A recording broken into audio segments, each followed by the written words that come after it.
Welcome back to After the Break with myself, J. Paul. From the window to the wall. You know what it is. Today I have another guest whose motto is lead, empower, and deploy. He's apostle at Arise Church. He's the founder of the Last Adam Initiative and the Father Figure Program, Bryant Sanders. How you doing today, my brother? I'm great. Well, I appreciate you having me on your show. The show's been a blessing to many, including myself. I count it an honor for you to even invite me as a guest today. So I definitely appreciate that. Man, my pleasure, man. Thank you for gracing me with your presence. We got history, but we want to highlight the work that you're doing in the great state of Louisiana. And the fact that you're doing the work, man, speaks volume to your character and your love for the community, man. So the Last Adam Initiative, what was the motivation behind that? Last Adam Initiative is based in Central Louisiana, but the way that vision started, when the last Adam comes in, that we know the first Adam was made whole. In the book of Genesis, the Garden of Eden, God created Adam. Adam was whole. Adam was complete. He was missing nothing. But when man failed, we became broken. Relationships were broken. Our health became broken. Our mental state became broken. Just everything about it became broken. But then the scripture tells us that Jesus comes as the last Adam. And as the last Adam, once we accept him as our savior, he comes to make us whole again, to put us back in that place to where the first Adam fell from. I did seven years in prison, went to prison at the age of 19. And 7 years later, came home. But when I came home, I just saw this huge need in the community, where the younger generation was just broken. An identity crisis that just ran through Central Louisiana. And so Lord placed his passion on my heart to start a nonprofit program, the Last Adam Initiative, which gears around bringing that younger generation. We deal with the junior high and the high school. That's where we started at. But it's opened up more doors, more avenues to make the whole family whole again. When we get students or kids coming to us for truancy or bad grades or just on their way to prison, to juvenile prison. So we partner with different organizations in our community, partner with the school system, many partners as we can. We find out the importance of partnership. And so we do have a high success rate where children who are on drugs have found just an identity. When I was in junior high and high school, the teachers would ask, what do you want to be when you grow up? Some of us would say, of course, athletes. Everybody wanted to be an athlete. We want to be school teachers, doctors, some lawyers or police officers. But what we've come to find out is that children just don't dream anymore. When we ask them what do they want to be when they grow up, it's always, I don't know. They live day by day. And the reason why they live day by day is because they see no hope. And so we want to be that beacon of light at the Last Adam Initiative. We want to be that ray of hope to our younger generation. And another avenue that we've tackled or started to tackle is the avenue of the parents too, because it's a huge generation gap to where, parents really don't know how to parent anymore. So we try to tackle it from every aspect and from every angle that we possibly can when it comes to being a safety net. That's what the Last Adam Initiative exists to do and be. The program that you have also attached to that, the fatherhood side of things. Right. Not to get away from the Last Adam Initiative, because two tie together. Am I right or wrong? You're right. Definitely right. A community and children shouldn't see the community without a father figure. Exactly. The father figure curriculum, that's, like I said, that's one of the huge needs. And statistics will tell you that fatherless homes, children who grew up in fatherless homes, they're easy to get on drugs, they're easy to go to prison, more likely to fail in their endeavors in life if there's no father figure in the home. And one thing that I found out, you don't have to be a biological father to be a father figure. That's why it's called father figure. And so through father figure, what we do is we strive to groom men for generational fatherhood. In other words, the principles that we teach the fathers, imagine when they teach those principles to their children. Then we can turn the tide when it comes to fathering, and we can affect generation after generation. And so through our father figure curriculum, I did write a curriculum. There's a workbook that can be purchased on Amazon. You can just Google my name, Bryant Sanders, called Father Figure, Grooming Men for a Generation of Fatherhood. I teach it in the prisons, the Rapides Parish Detention Center here, and also the reentry program. I'm thankful for our sheriff. We have a great sheriff here, Sheriff Mark Wood. I presented this father figure program to him, and he allowed me to go into the prisons to teach as their reentry program. So now you have fathers who are being released from prison, but as they're being released empowered to know how to be fathers. And so when they go out and they are fathers, the sheriff don't have to worry about locking them up anymore, because recidivism is real, going in and out of prison, right? But now that they're have something to dream for, something to live for. But not only does the sheriff not have to worry about locking them up, he don't have to worry about locking up their children now, because their children have a father in the home. Not only are we in the prison system here in Central Louisiana, but we're also in the prison system in Mississippi. A brother of mine, Shariah Reed, he contacted me. He works in the prison, does a lot in the prison. He said, look, can I teach this out here? So I deputized him. He walked him through it. He understands it. So he teaches it in Mississippi for us. I teach it here. We want this thing to spread like wildfire. You can groom men to be fathers. You know, that's when we can change the course of the world, you know, and, you know, that's the way the system is set up, is to keep the fathers out of the home.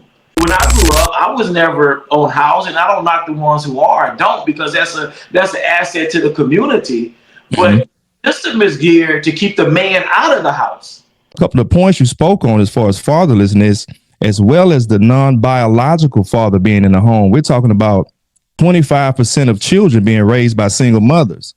Right. On top of that, 1 in 4 children are fatherless, which leaves 1 in 3 children being raised by their unbiological parent. Right. So 85% of the youth that are in prison today are because of fatherless homes. 63% of suicide victims, also 90% of runaways come from fatherless homes. So, man, this is a very important program that you're presenting to the community, man. The men that are out there, please take heed, support, be a part of this movement, because this is very, very beneficial to the community. Right. And I like what you said. I want to also, you know, second what you said about the men taking advantage, because, you know, one thing us as men, you know, we don't want to admit when we need help, for one thing. You know, you could be driving down the road and know you're going the wrong way, and whoever in the car with you, your wife, your significant other, anybody else trying to give you direction, no, we want to find out the hard way. And so I want to encourage the men that it's never too late to start. No matter, you might not have had a pattern of a father, you might have dropped the ball, which we all have. We all made mistakes as fathers, because we might have not had a pattern to watch, or we might have watched a pattern that didn't work for us. Right. But it's never too late to start. You're never too late to start. Just admit, I need help being a father, and I'm gonna go pick the ball up, pick up the broken pieces, and move on, you know? And you're a testimony to that, man. You mentioned early in the intro, you spent 7 years incarcerated. Right. Right. And here you are today, doing all this wonderful work in the community, man. What led you down that path, man? And what was your crime? And where were you? Right. You know, I grew up in a home with my mother and with my father. So I am blessed. I am blessed in that aspect. Actually, my mom and dad, they're on the verge of celebrating 50 years of marriage, you know. Oh, that's beautiful. Yeah, and so they've been married. And so my father was in the Army, what you call a military brat. My father was in the Army. I was raised in Baltimore, Maryland, and moved here to Central Louisiana in the 10th grade. You know, I jumped off the porch too early, you know, at the young age of 17. You know, I had my first baby at 17. I moved out of my mom and dad's house at the age of 17. Had my second daughter at the age of 19. You know, two little girls, you know, at 17, 19. So I thought I was grown, of course. But I was, you know, selling drugs and trying to live that fast life, making quick money. but I was working a job. I was actually a manager at a local restaurant here, a fast food restaurant. I was a manager. And so one thing led to another, and the drug money was coming quicker. So I thought that was pattern to go, and I ended up going to prison. At the age of 19, while I was incarcerated in the Louisiana State Penal Institution, I found out just how important life was. It's like I had an epiphany, because it was a whole nother world, whole nother culture. You had men from everywhere across the state, of course, from different backgrounds, different criminal activities, of course. So there was a path I could have went left or right. Could have went down deeper down that rabbit hole, or I could have came out of it and say, look, I'm not going to live this life for the rest of my life. And I've seen it from both perspectives. While incarcerated, there were men who came there with maybe, say they might have had 2 years, end up with life sentences because they got caught up in the lifestyle of being incarcerated. So once you're in there, you're not promised to come home. Right. I knew I had something to live for. My parents, they stuck with me the whole while I'm incarcerated, didn't burn any bridges. But most of all, I found a relationship with God. I gave my life to the Lord. The Father, he connected me with other men in there who had understood their purpose, understood who they were in the kingdom of God. And still to this day, I've been released from prison since 2004, so 20 years. But still to this day, relationships that I forged while I was incarcerated with men of like precious faith who gave their life to the Lord. I mean, we came out, some have Bible colleges, some have their own businesses, many have their own ministries, so we're still a network that's tight. But the main thing is finding a relationship with the Father.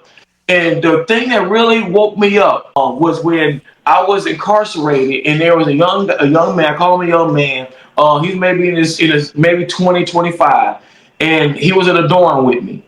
And maybe 2 years after he was incarcerated, his father came in the same dorm with us. So he had father and son doing time together. That did not just happen once, but maybe 5 times while I was incarcerated. I seen father and son doing time together. I said, man, something has to change. I just think it's a beautiful thing what you're doing. You have the respect, man. You put in the work. You're doing the work. You have the network of people working with you. I started in my church, and we graduated men. We actually graduate men. We give a certificate of letting them know, look, you are a real father now. Of course, we're always growing, but it gives that sense of community. It gives that sense of success. It gives that sense of that I've accomplished something. And so it's an amazing. It's amazing road to plow. Absolutely. You and I spoke years ago, and my opinion of this has never changed. I believe that you brothers and sisters that come from behind the wall have the keys to the community. You guys took the time and used your time to get the knowledge. You guys have the mental ability and the courage. Not because you're just some spectacular people, Right. because it takes skill to do that. Yes. And that's what a lot of people don't understand. That's why the simplest things seem so hard to do. Wow, that's good.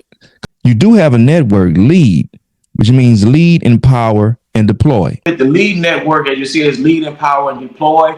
That's more of my the apostolic side, where we cover different churches. Not only do we cover different churches, but we actually, we have in-house ministers here at Arise Church. We actually have 11 ministers on staff here at Arise Church. Now, some people might say that's too many. No, but we understand the model and the apostolic model. The apostolic model is to lead people, to empower people, show them their identity, whatever your gift is, and then send you out to use it in the community, send you out to use it. Now, all of them might not go and start their own churches, but all of them are doing work in the community. Some of them are different mountains of influence. We have ex-military. I say ex, once you're military, always military, but former military. We have people in the working with different youth programs. We have people working in the courthouses. Just different mountains of influences. People doing different music. So that's what the network looks like. And so we actually lead them, we empower them, and we deploy them into their regions. It's a beautiful model. Right. That's from what I understand about history, that's how it's supposed to be. How it's supposed to be, right? You know, that's how it's supposed to be, man. So kudos to you all out there doing the work through Lead in the ministry of the Rise. Is the fatherhood program a part of that, or is that only a prison ministry? No, we do that. We do that in the community too. That is a part of it. We do that all through the community. We do it in the prisons, community, churches. I come to somebody's house. If you get a group of men at your house, you know, I come to your house and teach it. What it is, it's an 8-week program. Just 8 weeks. We walk through it together, interactive, you know, and we build men and strengthen men. So yeah, that's no boundaries to that. The lack of education. Okay. Because we're talking about 70+% of brothers and sisters incarcerated that are illiterate or functioning or reading at a 4th grade level or below. Do you think that plays a part on the whole system? Of course. And I'm glad you mentioned that, because that's one thing that we're getting ready to tackle now or address now. Because as I said, the last Adam was junior high and high school. Okay. Then we dealt with the parents, the fathers, mothers holistically. But now we're getting ready to kind of digress a little bit, not as far as the work, but as far as the arena, and go reach those elementary, because reading is very fundamental. And I've always heard that growing up, but didn't realize how important it was, or what that really meant, or how powerful that statement was. Because when you get people that don't read or can't read, that's when they start acting out in other ways. And that because we understood that through last Adam. You know, yeah, what's called class clowns, or demons class clowns, but there's a reason why they're clowning. While everybody else is reading, understanding, comprehending, they don't want to be picked on or bullied because they can't read. So guess what they do? They act out and try to gain attention in other areas. So reading is very important. And I believe that when you teach people how to read, it expands their capacity to understand. It boosts their confidence, you know, their confidence level. So of course, I mean, that is one of the key ingredients to being successful in life, you know, is learning how to read. So we're actually, you know, putting some stuff together now, and we're partnering with other ministries and other nonprofits who are doing the work when it comes to teaching that generation how to read, as far as that elementary school level. Because we're talking about 2/3 of the youth today are illiterate, man. I mean, that's a pretty high number. We're talking about 79% of the adults, U.S. adults, as of 2022. Talking about millions of people, 1 in 5 adults.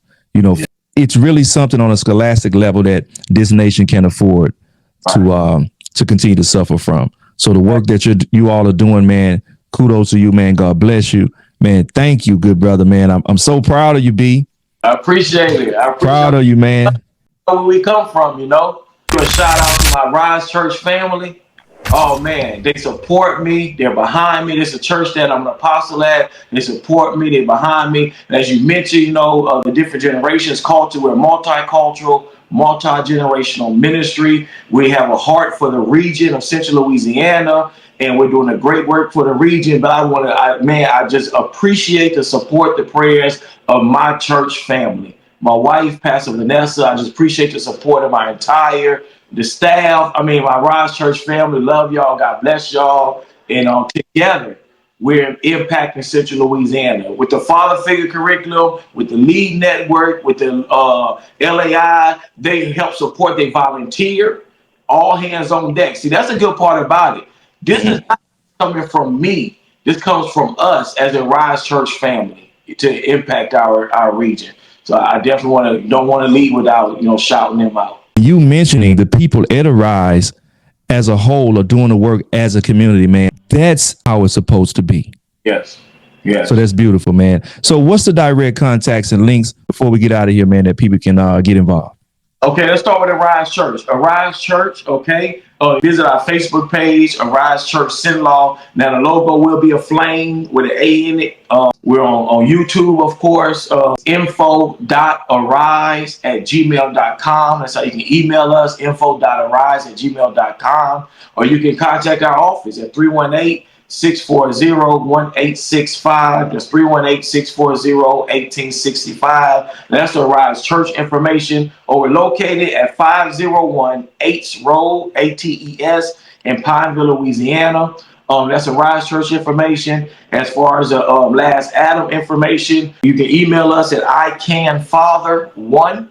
That's icanfather1, the number one, at gmail.com. Or you can follow us on Twitter at icanfather, or you can look us up and contact us. Follow us on Facebook at Father Figure, on Facebook. But it's a blessing for you all to even allow us to come into your living room and just share this information with you. So we appreciate that. Hey man, sound like y'all everywhere, like the air. You know what I mean? And that's a good place to be, good brother. Everybody got their role to play. To the people out there to support this movement, it's for the community at large. We don't have to have huge name to get involved. This is what it's about. The community working together and getting the work done. When it comes peering from the heart, this is what it looked like right here, man. Also, have a heart to donate and be charitable, because every movement, they have to be funded. So the more people involved, the less people have to donate individually. It's just that simple. So man, each one tell one. Everybody encourage each other to contribute in any way they can, but make sure it's genuine and from the heart. Good brother, thank you, man. And that's from the heart. All right. Thank you, my brother. Appreciate you, and I love you, man. Love you too, good brother. Salute. Don't get no better than that. So to everybody out there listening and looking, please get involved. Tap into the movement. The brother gave you all the contact information, and there ain't nothing else left to be said, because the solution is right there in your face. So till next time, man, respect and salute. Be gone.